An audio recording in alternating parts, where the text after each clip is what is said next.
Alkohol on alaealistele massiliselt kättesaadav. Haridusminister Kristina Kallast šokeeris ööpatrullis. Haridusminister Kristina Kallas pani reede õhtul muud toimetused kõrvale ja liitus politseipatrulliga Ida-Harju prefektuuri piirkonnas. Kesklinnast kuni Maardoni möödas öö vahetult Eesti tänavaelu pahupoolega tutvudes. See oli šokk, alaealised olid nii sügavas joobes, et pidime neid turgutama lausa kiirabi abil, tunnistas minister Kristina Kallas. Väga huvitav, kuidas siuksest asjast tuleb välja, kui elukauged on poliitikud. Kuidas sa saad olla nii elukauge inimene, et sa ei tea, et noored inimesed joovad alkoholi ja nad joovad ennast joobes täis lihtsalt. Joovad ennast täiesti siruli. Kuidas see on võimalik? Kuidas see on võimalik, et sa ei tea, millega noored tegelevad? Te tahate mulle väita, et siis kui tema noor oli, et siis tehtud siukseid asju.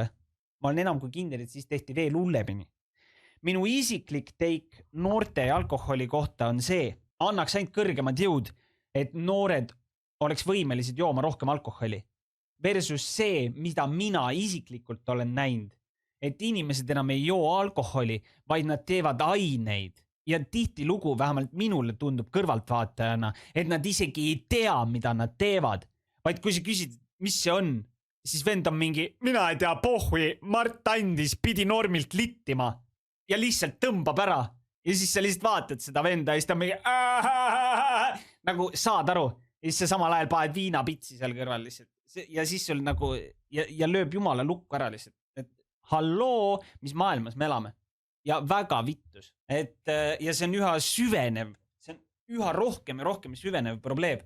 Ja miks see nii on? Ma ei kujuta ette. Jällegi kõrvaltvaatajana mulle tundub, et probleem on selles, et see on lihtsalt nii kergelt kättesaadav ja ta on väga odav.